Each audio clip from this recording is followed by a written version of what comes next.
ఉమ్మడి ఉభయ గోదావరి జిల్లాలో గ్రాడ్యుయేట్ ఎమ్మెల్సీ ఎన్నిక రసవత్తరంగా మారింది. ఈ ఎన్నికకు వైసీపీ అభ్యర్థిని నిలబెట్టలేదు. పోటీకి దూరంగా ఉండి ఎవరికి మద్దతిస్తుందనేది ఆసక్తికరంగా మారింది.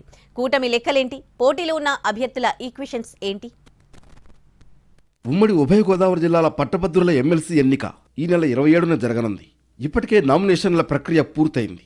43 మంది అభ్యర్థుల నామినేషన్లు నిబంధనల ప్రకారం ఉన్నాయని ఎన్నికల అధికారులు ఆమోదించారు. ఇవాళ నామినేషన్ ఉపసంహరణకు ఆఖరి రోజు. అయితే ఎమ్మెల్సీ ఎన్నికకు దూరంగా ఉంటామని వైసీపీ ముందే ప్రకటించింది. కూటమి తరఫున పేరాబత్తుల రాజశేఖరం పోటీ చేస్తున్నారు. యూటీఎఫ్ తమ అభ్యర్థిగా రాఘవులను ప్రకటించింది. పట్టభద్రుల ఎమ్మెల్సీ ఎన్నికల్లో మొత్తం 3,15,000 మందికి పైగా ఓటర్లున్నారు. వైసీపీ స్టాండ్ ఏంటనేది ఆసక్తికరంగా మారింది. ప్రధాన పోటీ మాత్రం యూటీఎఫ్ కూటమి అభ్యర్థుల మధ్య జరుగుతోంది. తాము వైసీపీని మద్దతు అడగబోమని, ఇస్తామంటే ఖచ్చితంగా తీసుకుంటామని యూటీఎఫ్ సిట్టింగ్ ఎమ్మెల్సీ ఐవి ప్రకటించారు. డైరెక్ట్గా మద్దతివ్వకుండా స్థానికంగా ఉన్న పరిస్థితులను బట్టి జిల్లా నాయకత్వాలను నిర్ణయం తీసుకోవాలని ప్రకటించనుంది వైసీపీ. ఎన్నికల ముందు జరిగిన ఎమ్మెల్సీ ఎన్నికల్లో ప్రతిపక్షంలో ఉండి టీడీపీ 3 స్థానాలు కైవసం చేసుకుంది.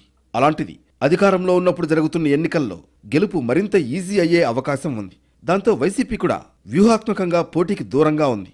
ఇప్పుడు డైరెక్ట్గా మద్దతిస్తే నైతికంగా ఓడిపోయినట్లే అవుతుందని భావిస్తోంది. అందుకనుగుణంగానే ఆచితూచి స్పందిస్తోంది. వ్యవహారం తేడా రాకుండా మైండ్ గేమ్ ఆడుతోంది. ఎన్నికల ముందు వరకు జరుగుతున్న పరిణామాలను పరిశీలిస్తోంది. వైసీపీ వామపక్షాలకు సపోర్ట్ చేస్తే తమ విజయం మరింత ఈజీ అవుతుందని కూటమి భావిస్తోంది. మొత్తానికి ఉభయ గోదావరి జిల్లాల గ్రాడ్యుయేట్స్ ఎమ్మెల్సీ ఎన్నిక ఉత్కంఠ రేపుతోంది.